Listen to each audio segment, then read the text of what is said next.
Yeah. No front number.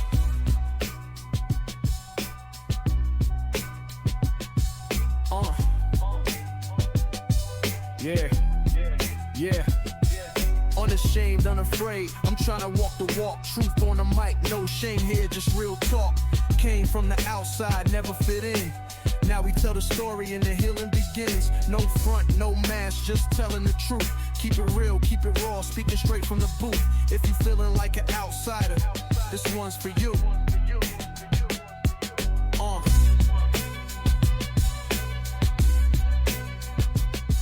Yeah. Yeah. Welcome to another episode of Unashamed Unafraid, unashamed of sexual addiction recovery, and unafraid of coming unto Christ for healing. Chris, recovery's hard, man. Recovery is hard, right? Is hard, but you know what makes it a little bit less hard? What's that, Sam? When you have the right resources and you have experts to guide you through it. Yep. And we've got an expert today. Trish, how are you? This is Dr. Trish Leigh. Yeah, hey, I am doing great, and I am so glad to be here.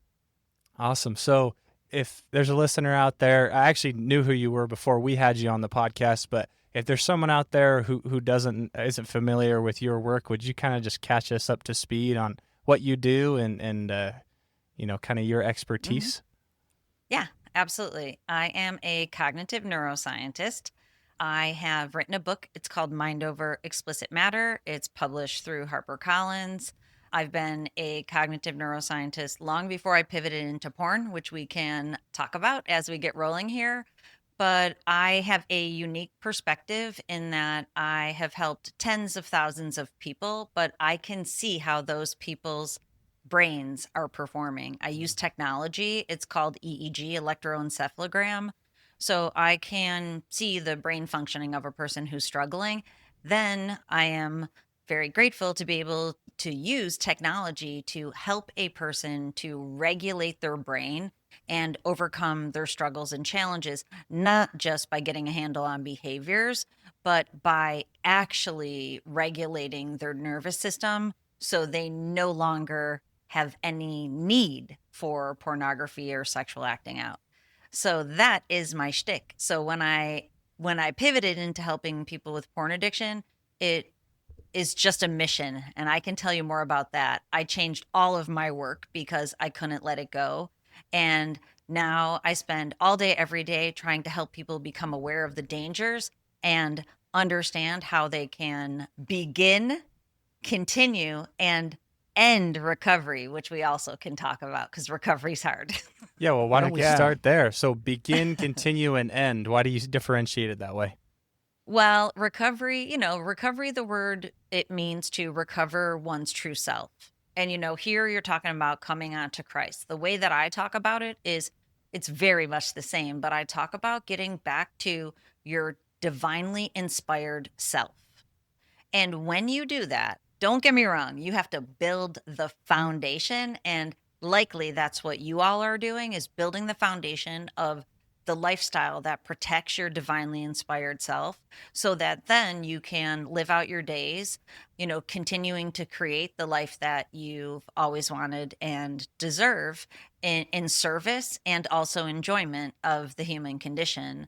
So I believe that recovery has a beginning, a middle, and an end, but the end is protecting the foundation. What I don't want is for people to live a life of struggle thinking that that is recovery. It should be a life of purpose and passion. Yeah. Love that. So Trish, you talked about using EEG machines or scanners in order to aid you and kind of what you do and how you work with people who come and do recovery. Can you tell us more about that? Because I've heard a little bit about your background, and I think I actually listened to another podcast that you were on where you talked about it. But there's a lot there, and I think it's really fascinating. Yeah, it's amazing. I'm so excited to be able to use the technology. A lot of times people think I invented it because I'm so excited about it. The technology's been around for over 125 years. It's been applied in the way that I apply it for 75 years. But I really am the only person who applies it towards sex addiction, compulsive behaviors in terms of hypersexuality.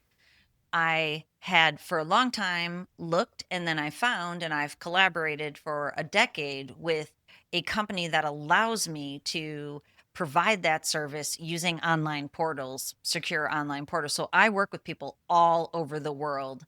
I started in we still have an office, my husband and he runs the office now. I left the office, almost a decade ago when I found that online portal software. So the way that it works is there's hardware that you can purchase, and it's actually quite affordable. And then you get it at home and you link into my app, and you're able to take your brain map at home. And then instantaneously, I can see on my computer how your brain's performing. And then I walk people through it. I have a Zoom meeting with people. And it's really, I'm always, a little afraid that a person's going to be upset, because I have had people who are very upset about their brain map findings. But when it comes to hypersexuality and porn addiction, people are relieved because the struggle that they are going through is explained by the way that their nervous system is working. And then they understand if they can improve their brain function, it won't be so difficult. And that's exactly what happens. So you said that there's people that get upset about their brain function, and so tell us about that. Like, why would somebody be mad about it? Yeah, it's the grieving process, which I can appreciate. I've gone through, I'm sure you all have had that, and I've done that. Like, oh no, what have I done to myself? People are like, what have I done to myself? And, that I always talk about versions of ourselves. I already talked about becoming the best version. I'm like, you have to give grace to all the versions of yourself. Like, even me of yesterday is a different version, because the amount that I learn and apply each day makes every day I'm a different version of myself. So, people do get upset because they're like, how could I, and I'm sure I'm sure you've heard people's stories. Another part of the unique aspect of my work is I have personally talked to thousands and thousands of people who struggle with sex addiction and porn addiction. And I'm accused of hyperbole a lot online. And I get why people accuse me of that, because they don't know. They have Totally. the vast majority of people have no clue the dark places that porn and sex addiction can take a person. So, these are people who are really struggling, and they haven't shared those struggles with anybody sometimes. So, then they see it in their brain and like, okay, yes, now I get why I do the things that I do. And now there is hope for me to be able to, get out of this vortex. Wow. This is like so fascinating to me. I have never, because I've never heard about this, and I've been in the recovery world so I started in my recovery world since 2007. So this is like super That's why cool. That's why I've been at my desk since 5:30 a.m. because I am so psyched about hopefully the way that I'm going to present this to the world in the new year will help to clarify it. I'm always trying to help people understand that the algorithm, which is my new pivot, the algorithm, which then of course is hypersexualized, and then porn proper is up at the top of what are called supernormal stimuli. Supernormal stimuli make the brain produce excessive amounts of dopamine. That excessive dopamine flood changes the way that the nervous system operates, namely brain function. And this happens to people typically when they're, 8, 9, 10 years old is when the seeds of addiction are planted. It's mostly children who are finding pornography for the first time. And in that first exposure, we know scientifically that it changes the need for dopamine, so that on the second exposure, the brain's anticipating higher levels. And then, so basically that's a dopamine dependency. That's the number one thing that I see in people's brain maps. It's called a brain map.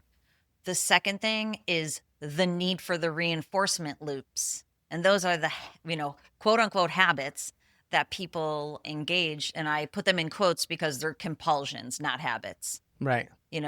Being late is a habit. Needing to go act out sexually to be able to feel okay, that's a compulsion. Right. Wow. I think it's cool that you clarified that and separated that. Yeah. So how does I want this... people to know, like, it's not healthy. Like, if you are at your desk and you're working and you have a sexual urge, that's not sexual desire. Like, that's not healthy human desire for physical intimacy. That's a call for dopamine. That's your brain going, I can't get through one more second of work without a hit of dopamine. So how does this kind of information inform your recovery and change the way that someone steps into the way that they, trying to get sober, trying to heal, trying to recover? Sure. So I just put out a video on NoFap, which people were not happy with me. So then I put out a clarifying video, but then I went old school because I've been a university professor. I haven't been in a while, but I started as a university professor for a very long time. So I just put together a slideshow. I'm like, I'm going old school on this with slides and research. And because what my premise was, which is very much backed by science, is that we have to address the underlying brain dysfunction. It's miswiring in the brain. And without addressing that, if the brain isn't regulated, you aren't fully recovered. That's why I say recovery has an end. Right. And so I put it out to people like, if you still have urges and cravings, which it's difficult for people at the beginning of the journey to be able to discern that from healthy sexuality, which we can go into that too. But, if you have these urges and cravings, your brain is still miswired. And then, of course, like if they're, whatever multitude of acting out behaviors are still happening, if you feel anxious, if you can't focus, if you feel unmotivated, if you have sexual arousal dysfunction, which I call SAD, namely ED, your brain is miswired. I would want you to have a brain map, but I don't even need you to have one. If you're struggling with any of those things, those are brain-based. Those are miswirings. Yeah, and we're not talking about just because compulsion is different than temptation, right? Or are you saying that's the same thing? Because I've got coming up in next month, I'll have 18 years of sobriety from pornography. Mm-hmm. Every once in a while, I'll have a temptation. It'll come in and it'll leave just as fast. But then there's sometimes that it'll sit with me, and then I go to my system that I've used for 18 years to get me out of it, right? Mm-hmm. So you're saying there's still something that's in my brain. Yes. I'm sorry to tell you. Okay, alone. Speak to me. Okay, this is fascinating. So temptation means that something in your life has occurred. And you already basically said that something's going on in your life. In my program, the way that I talk about it is we have to basically unwire your brain from the need, then rewire your brain to the healthy performance pattern, hardwire it in, and then skill build. And you're talking about skills. So like if you feel an urge and you recognize, oh, I'm stressed out because my mother-in-law's been in town for 2 weeks. Like then you go, okay, in-laws in town equals more stress, which means I need to employ more of my skills. Like that's very healthy self-regulation. Totally. So it doesn't mean that like inherently you're miswired.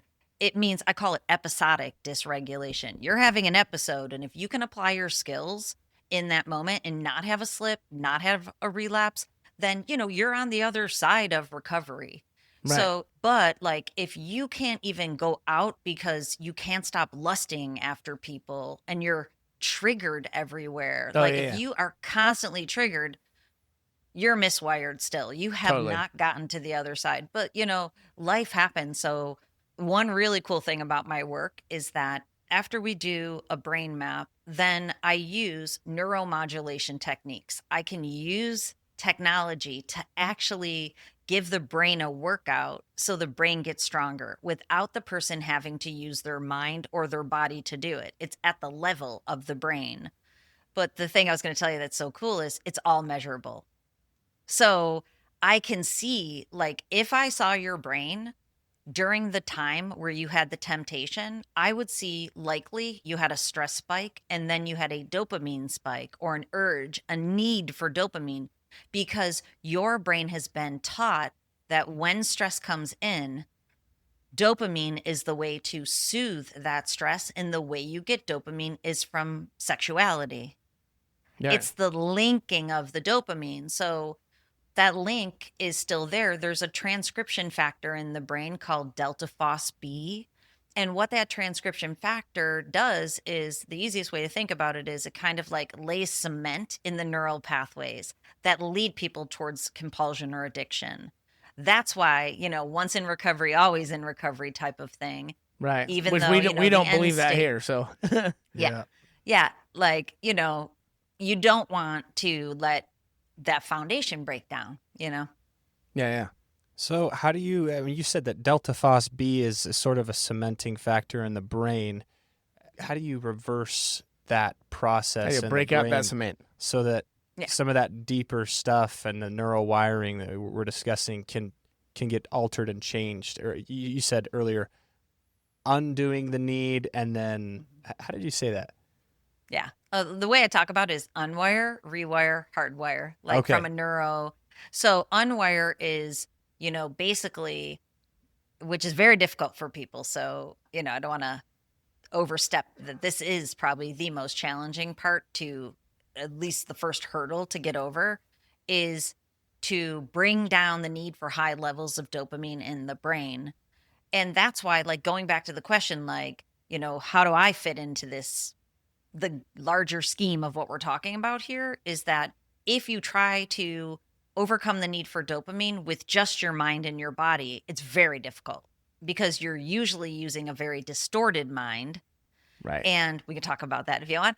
Like, the thoughts that come along with compulsion are not necessarily healthy thoughts. And then at the same time, the body will feel those urges also. So I have put together a very comprehensive plan of how a person can unwire that need, but using technology makes it a lot easier.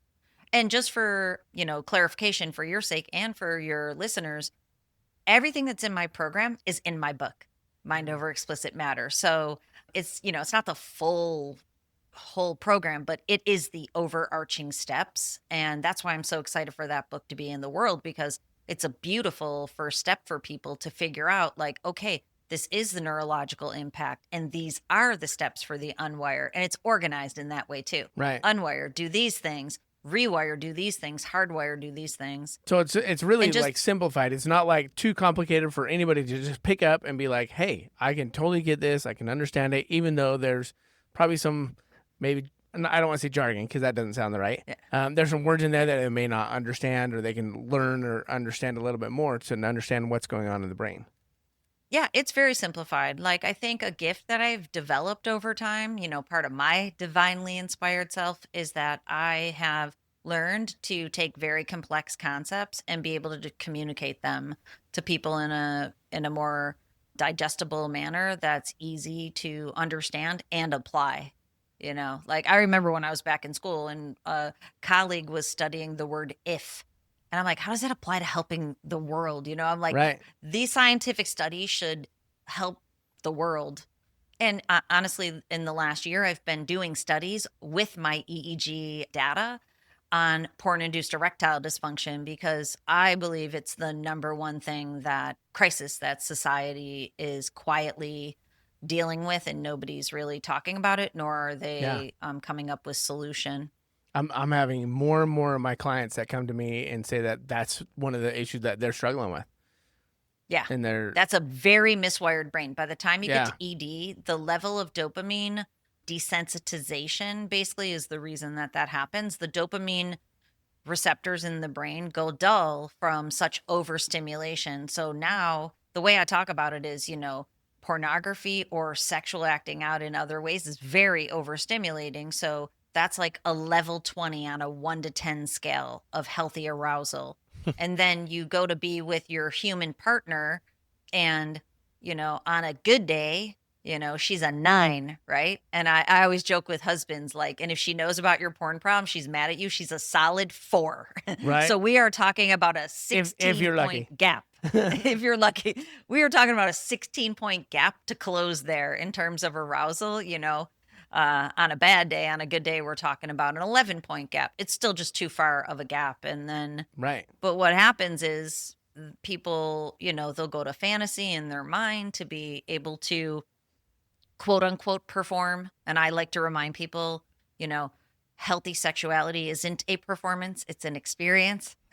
Totally. People forget that Yep. because of porn. So, then they inadvertently are reinforcing the miswired brain pattern that is causing the ED. So, I always joke there's no such thing as a horizontal spiral. You're either in a downward spiral or an upward spiral. I consider my job is to help people break their downward spiral and, start climbing upward. Yeah. What do you see in your EEG scans that might help you predict when those spirals might occur? Can you predict those type of things? Yeah, and in the brain maps, I can see baseline brain performance in the brain maps, which gives me an indicator of a person's stress tolerance, their need for dopamine, like overall energy, fatigue, stress, anxiety levels, depression. I can see all of that. It's in the progress visualization charts. When I'm working with a client, I can see what their brain's doing every single day. That ebbing and flowing really tells the story, and I can see if it's changed. Then I ask clients to put notes in the system so I can help them connect their brain performance to what's happening in their life in terms of environment or, their own behaviors, and then also connect that to how they feel. At the beginning of this journey, self-awareness is very low. So you know how I said, like, people will have a very distorted mindset because of the brain dysfunction. It's brain dysfunction. Then, they'll have a distorted mindset, but self-awareness is very low typically. Right. So what is it that you're looking for? So when you get the brain scan, what is it that really stands out to you? You're like, this guy's jacked up. Like, he's got some problems. We know we can work through it, but there's some obviously big issues here. Yeah. So now my new thing after that no fap moment, and I'm like, I'm making this PowerPoint slide, which took me like 6 hours. I'm like, So I should not you're be saying working on this. no fab or no fat? No fap. Do you know the no fap movement? No. It's a movement. Yes. Yeah, No, totally. Yeah. Like, no. because Are it's you a like, porn coach? like, yeah. I got it. Like, I got it. because of November. So, Right. so because of that video, I now have the idea that I'm going to make more slideshows. I haven't even put that slideshow out. I don't even know if people like it. I just think it's going to be easier to explain. And my point about that is that, well, first, just to back up for 1 second, back when I pivoted into porn, the reason I did it is because a friend of mine, someone very close to me, they didn't tell me, but I figured out eventually. Then they told me that porn was at the root of everything that was going on in their life in terms of relationship destruction, difficulties at work, not being, unmotivated, anxiety, ADHD types of symptoms. I write about it in the book. I call him Sam in the book. But long story short, what I wanted to tell you is I created a YouTube channel when that happened, just on accident. I put a video out. It says nothing of neuroscience consequence, the first video. All I say is don't watch porn. It damages your brain. Literally, that's it. Right. It became a meme. Somebody snagged it and put it on TikTok, and it became a meme, which I think is really interesting because check this out, and then I'll get back to the actual point. Check this out. All these men took that. I didn't even know how TikTok worked at the time, stitched it of them doing stupid stuff to show how damaged their brain was. Millions of men. Wow. Like, isn't that interesting? Isn't Right. that just interesting? And like, I thought that was, I didn't even have a TikTok account. Some other guy took my thing and then all these guys stitched it. I'm like, this is really, the need for this is high because people think this is funny, right? But on my YouTube channel, now there's over 2,000 videos. All of them have a brain hack strategy. So that's a way I'm trying to help people too. So, going back to that question, like, why do I think people need to know the neuroscience? Once people understand what their brain is doing, then they can understand some techniques that they can use with their mind and their body. They can help their own cause. If they're not able to help their own cause, I want them to know it's because that brain dysfunction is significant and they need professional help. Right. And then they can call me because I'm the one who can help them do that pretty quickly. But I've started to call the 2 brain patterns that I have compiled after tens of thousands of brain maps of people who struggle with pornography.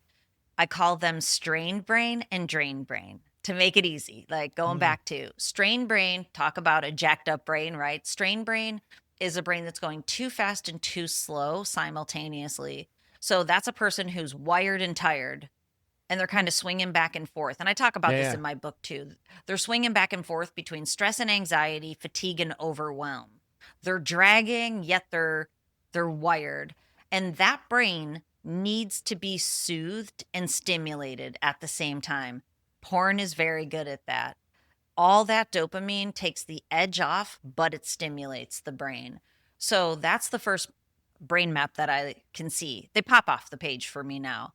Now, the other brain map is called drain brain. This brain map comes out of a brain that's been in strain brain for a long time.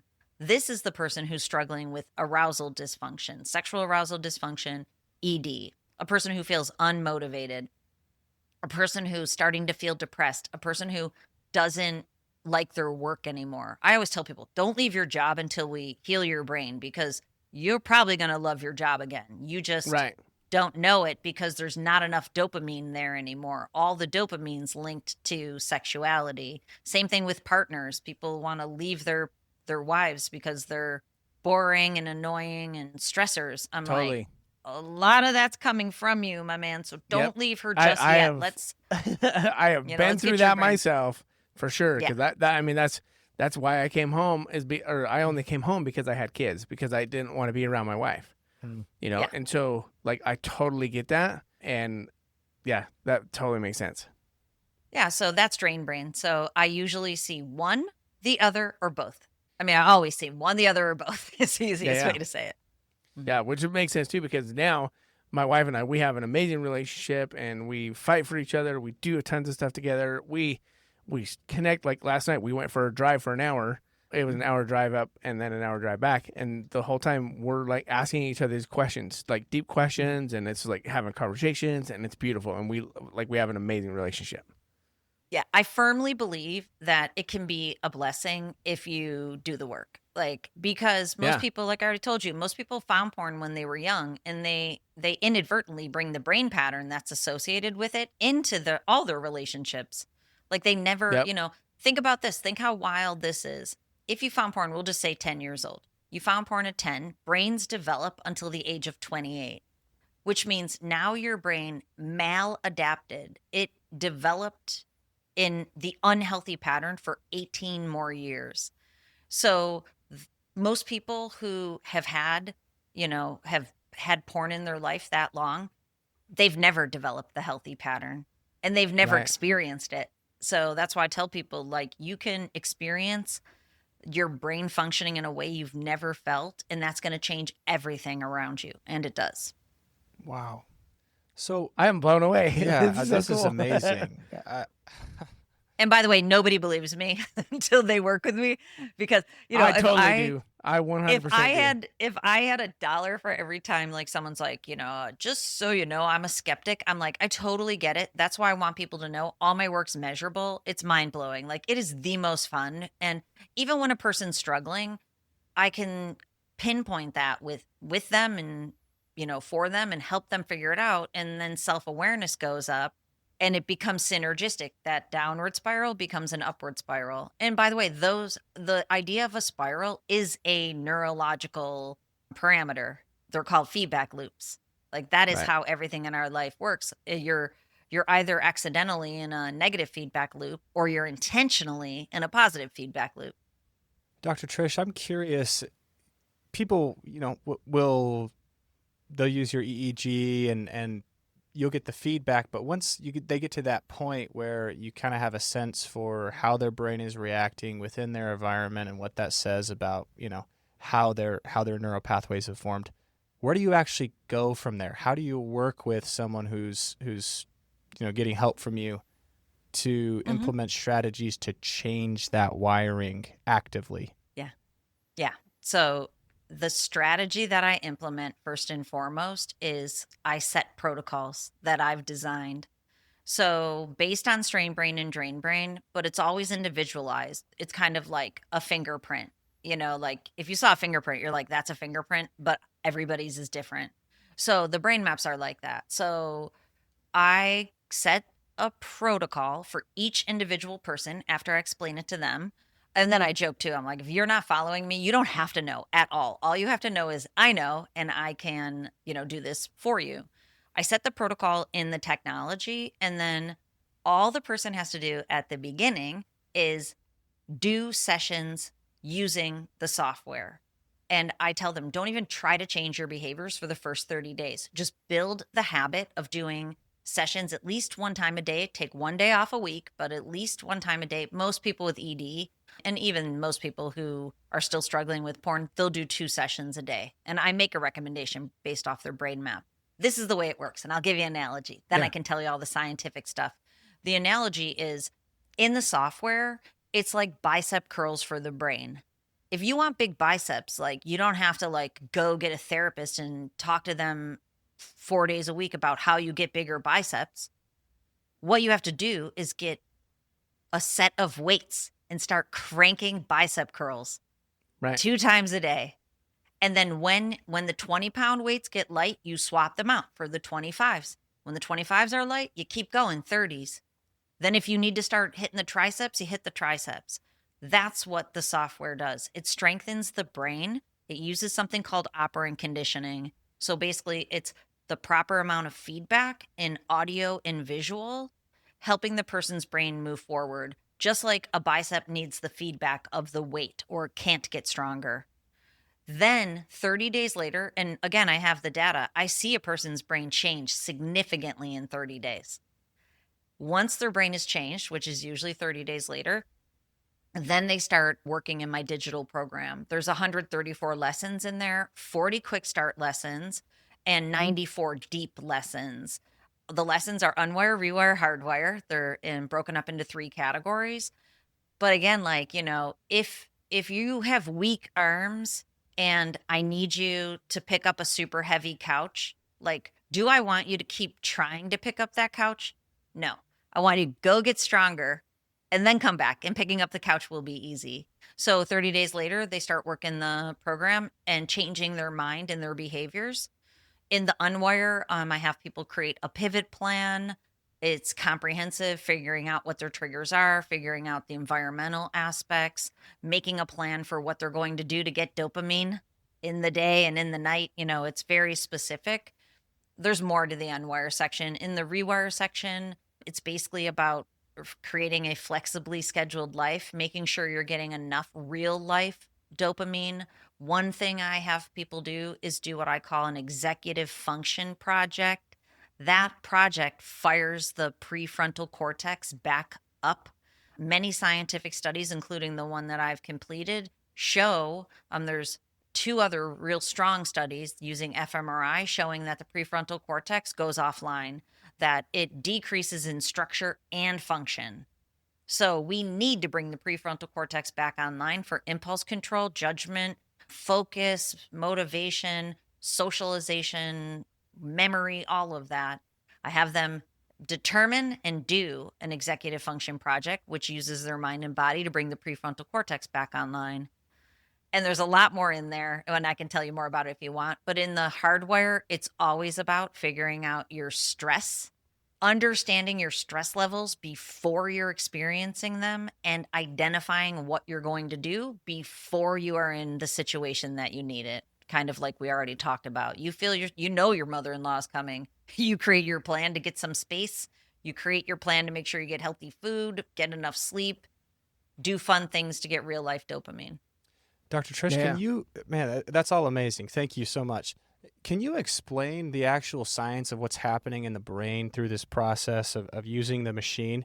Because there's always this voice in my head that's like, no, like if you don't do it the hard way, then you're not going to get the long-term benefits. And that comes from some of my own, you know, like you have to work your way to earn love and all that. But I'm just curious because it's firing off this little belief in my head that's like, no, this can't be true.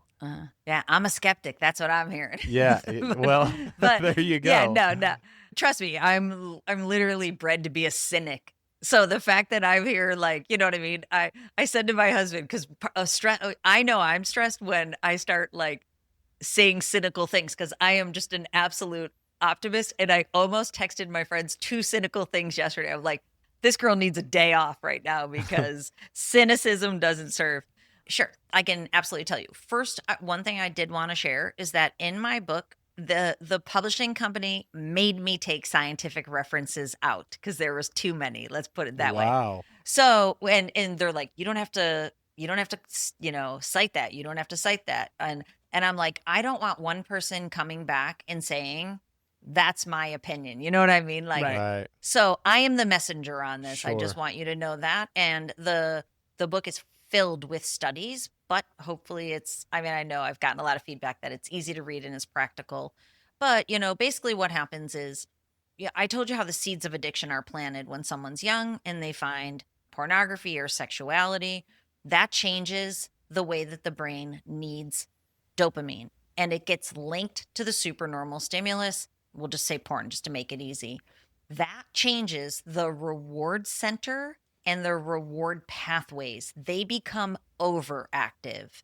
They keep firing, and the more they fire, the more they're desensitizing the dopamine receptors, which become dulled. And then when they become dulled, they need more. That's tolerance building, which leads to escalation, which of course the porn industry is very acutely aware of, and they Right. capitalize on to keep people Absolutely. hooked. Yeah. And so does the algorithm, which is why I'm pivoting into just the algorithm in general. Like, we know even on social media that there's eye tracking. So if you linger on a part of a person's body, you're going to be served a lot more of that. I always joke with men, you know how many scantily clad women are in my Instagram feed? And then I wait as long as, as I can. None. And they don't believe me. I'm like, if I don't look for it, and I said, I search the topic of porn all day, every day, but I'm not looking at the images, so I'm not served them. That's the algorithm. Mm. But so if you're doing that, those are, dopamine dependency is the changes in the reward center and the reward pathways. Then there's those reinforcement loops, which keeps firing up that overstimulation, dulling those receptors. At the same time, it decreases the function of the prefrontal cortex, which is like the I have a couple analogies that I use. I use the analogy that your frontal lobe, the prefrontal cortex, is like the captain of the ship. Its job, let me just back up for 1 second. Every area of the brain has been mapped for a very long time. We know what all the areas, their jobs, their skills and abilities that they control are. We know that. That's been scientifically validated for a very long time. Prefrontal cortex, it's like the captain of the ship. Executive function. It's what makes us different than animals, right? Right. All the thinking happens up there, all of it. So, if you are on a ship, the captain has to like figure out where you're going, set sail and set the GPS, and then make sure all the things happen to get you there, right? But in the hull of the ship is a gorilla, and all he wants is bananas. And that's the reward center. It's saying, I want bananas. And it just wants bananas. But Right. and then the captain falls asleep. He's been tranquilized, and the gorilla who wants the bananas just takes over. That's basically what happens. Mm. And then so what I do is quiet that gorilla while waking up the captain. And then ultimately we put that gorilla to sleep because we put him back in his cage where the brain, I call it a pleasure pathway reset. It's a double entendre. I love double entendres. What it means is we are resetting those reward pathways, the pleasure pathways in the brain, but we're also resetting those pathways in a person's life. Because unfortunately, what porn does is it takes a person away from all those pleasurable experiences, like we've already covered a little. And the reason is all the dopamine gets linked to the screen, into porn, into masturbation, and it gets unlinked from work and hobbies and partners and people. There's not enough dopamine there anymore, and it leads to isolation, and that's what leads to addiction, compulsion and addiction. Right. So, that's the changes that happen in the brain, but through the beauty and the wonder of neuroplasticity, it's actually quite simple to change those pathways. It's not easy if you're doing it with, I'll give you another analogy. I know I'm probably crushing your souls with analogies, but lately what I've been saying is that if a person does, I have 2 levels of programming. My top tier program that uses all of that technology, it's like getting in a self-driving Tesla in New York and setting a course for California. It's going to take you don't even have to drive. It's going to take you across the country, and you're going to end up in California with very little effort. Right. That's my top tier program. I also sick. offer a digital program. The digital program's like you get in your car and you use your GPS and you still take the super highways. Like, yeah, it's going to take you a little longer and it's going to take you a little more effort, but you still get there. Or you could just go, I feel like going to California, and then try to get there with no help. Like, you'd be lucky if you get to California from New York if you just go, I want to get to California. Love that. So then when you do the brain scan, so then when they're meeting with you after the fact, you do the first brain scan, and then every time they meet with you, because I'd imagine they're buying the hardware, right? Mhm. And then that way you can still continue to do the brain wave like checking throughout the whole process. Is it every session? Is it like Yeah, Just- actually, people in my app, people get charts and graphs every time they do a session. We teach them how to interpret those graphs for themselves. That's the skill building part. You know how I Sweet. was telling Yeah, you, yeah. like, ultimately, and then I have a maintenance program, and then ultimately they can use the hardware with a lower level app for the rest of their lives. And so if you're into it, which most of the people who work with me are, you can check your own brain for the rest of your life, and you can keep a pulse. And I do this, obviously. Like, on Friday, it was Thanksgiving weekend, and I'm like, man, I am just beat. I was absolutely beat, and so I'm like, I'm beat. And normally I would like do a bunch of things, and I'm like, I'm just going to chill. And then I went on and I did a session with the maintenance tool, and I could see my brain was much more fatigued than usual. But I don't know if you know this, but I have 5 children. Oh wow. That's awesome. So yeah, so my youngest is 15, my oldest is 22. So for Thanksgiving, everybody came back from college a couple days early, a lot of family time, making big Thanksgiving meals. Like, not only do I have like a very busy work life, I love momming, and especially in this new stage of my life, it's more like matriarch stuff, like teaching them how to be adults. So I'm really present in all that, but I was feeling it on Friday. So I took the whole weekend off. Normally I wouldn't. And then Monday I was, all jazzed up again. But being able to see my brain allows me to go, I need a break. Yeah. Instead of just keep pushing, and then eventually you break. Old me would have absolutely done that, just so you know. Old me, I've seen my brain changes, which I've actually never put online, and I'm happy to. I just haven't. Just thinking about, that girl and her brain and how she acted. Like, I talk about jacked up, right? When I was younger, my rate of speech was like triple my rate of speech right now. Some people mock me for talking too slow. I'm like, oh, if you only knew. I had this professor who like mocked me for talking too fast. Talking slower is, again, it's a gift. It's a sign of a more regulated nervous system. Right. Dr. Trish, as we're wrapping this up, what are kind of the key takeaways that you want people to know? I want people to know that if you're not, if you haven't heard any of this brain stuff and you're not including at least the notion of it, I would encourage you to go to my YouTube channel, totally free resource, or get my book, Organized, low cost resource. If you are stuck and you are trying all the things, because I've heard this so many times, I've tried everything. I said, we haven't worked together. You haven't tried everything. Right. If you feel like you've tried everything, I totally get that. But there is technology, and thankfully there's people, me and my team, who know how to use it really well to help people much faster. So I want you to know there's pragmatic hope is the way that I talk about it. And there's a section on pragmatic hope and the science behind it in my book too. Like, especially if you're struggling in silence and you haven't told anybody and you don't think there's anything you can do and you've resigned yourself to whatever state you're in right now, it does not have to be that way.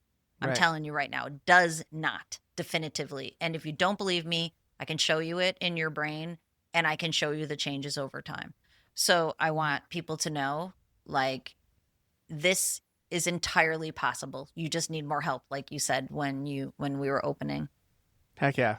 And so how would everybody find you? How are they going to find your YouTube channel? How are they going to find you? How are they going to find your book?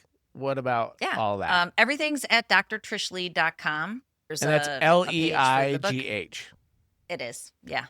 So everything's there. There's a tab to click through to the YouTube channel. There's a page that has the book on it. There's lots of information, honestly, probably too much about how it like, a lot of people will call for information. So it's confusing information too. Like, I've tried to explain it as well as I can to you, and you Right. understand like 3% of it right now. It's just the essence of what I do. It is. It's pretty So, fascinating. it's amazing. That's why I'm like, I think I need to go slideshow in the new year for some time at least, so that I can show more graphics and kind of just do my thing like I would if I was teaching a class. So that's why I'm kind of excited about that format. So people want more information in the new year too on YouTube. My plan is to talk about explicit matter, but also branch out into 7 other categories of how the algorithm's hijacking your brain. And honestly, they all tie into hypersexuality, but to also kind of extend it out to other ways so people can really fully understand their situation. Because I am aware that people don't get the other nuances of how they're inadvertently reinforcing the need for dopamine. Right. Love that. Awesome. Hey, Dr. Trish, thank you. Thank you. I'm relatively familiar, with some of your work, but I hadn't quite dug this deep into what you do and how you do it, and I am fascinated. Thank you for making this resource Yeah, available thank to you. people. And you know what? That's bad on me too. I put that in the clarifying video I made about, clarifying why people need more than just a no fap movement, is that somebody was lighting me up for talking about my programs, and I'm like, I said I have 2,000 videos. I never talk about my programs. People don't know I have them, and I firmly believe that's the number one way that a person can overcome their challenges quickly and easily. Of course, it's an investment. That's the world we live in. But the Right. return on investment, the value far exceeds the investments. And I wrote that on some comments and I put that in the video. But I want people to know, whether some people light me up or not, I can help. So, so there's lots more on the underpinnings of my work to come, so that people can understand, because I need people to know they can move forward. And I know we're wrapping up, but I just had, because I know other people are going to ask this question and they want to know. They start the program with you. How long does it take for them to finally find sobriety, to live a life of recovery? Like, what does that Yep. stint look like? I'm always hesitant because I know people struggle for so long. Totally. My program is 6 months long. Sweet. And that's a very short amount of time. And I'm not even kidding. Like we measure everything, obviously. And I measure it in a lot of different ways, but people get the outcomes. I tell people all the time, there is no other program that's enjoyable. It feels good. You engaging in it, and you get the outcomes that you want. And Heck yeah. that's kind of how it rolls. So we usually see significant changes within a month.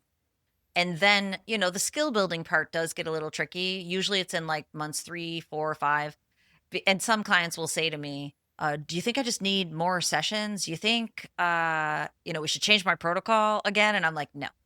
This is the part where your brain has changed 75%. This is when you take this new brain performance out for a spin. So I'm going to encourage you in the program. Every person gets, they meet with me, but they also get a monthly coaching call with Zach Carter. He's the lead coach on my team. He's a licensed counselor, and he's recovered from his own porn addiction. He's been working with me for almost 4 years. So he's totally trained in everything that I do. And that is on purpose so that we can teach people about their brains and how to build the skills. And so I'm like, nope, now it's time you go talk to your wife. I know that's the most terrifying thing you've heard ever. And then, then we'll give a person strategies to pattern interrupt whatever thing is difficult. And, again, everything that's in the program, I practice on a daily basis, and I talk about too online, where, communication's a huge part of it. Making sure your life is balanced is a huge part of it. Interpersonal skills is probably the largest thing. People ask me all the time, why do I care about porn and why do I care about the algorithm? I don't. I care about people and their relationships. And porn and the algorithm are the things that are preventing people for the relationship with themselves, with their partner, with their children, with their community, So, yeah. Sweet. Dr. Trish, thank you so much. Again, if you didn't catch that, you can find her resources on drtrishleigh.com, Leigh, correct? Yeah, Perfect. thank you. Thank you for watching. You can find us on social media at Unashamed Unafraid. If this was helpful to you and you know someone who would benefit from it, take some time right now and share it with them. This is great information, and we always encourage you to share our podcast and the resources that we have on here. I already know who I'm sending this to, for sure. Beautiful. Remember to subscribe to our YouTube channel, and if you'd like to become part of this movement, you can head over to unashamedunafraid.com/donate and become an outsider, donating just a little bit every month to help us move this forward. And until next time, continue to live unashamed.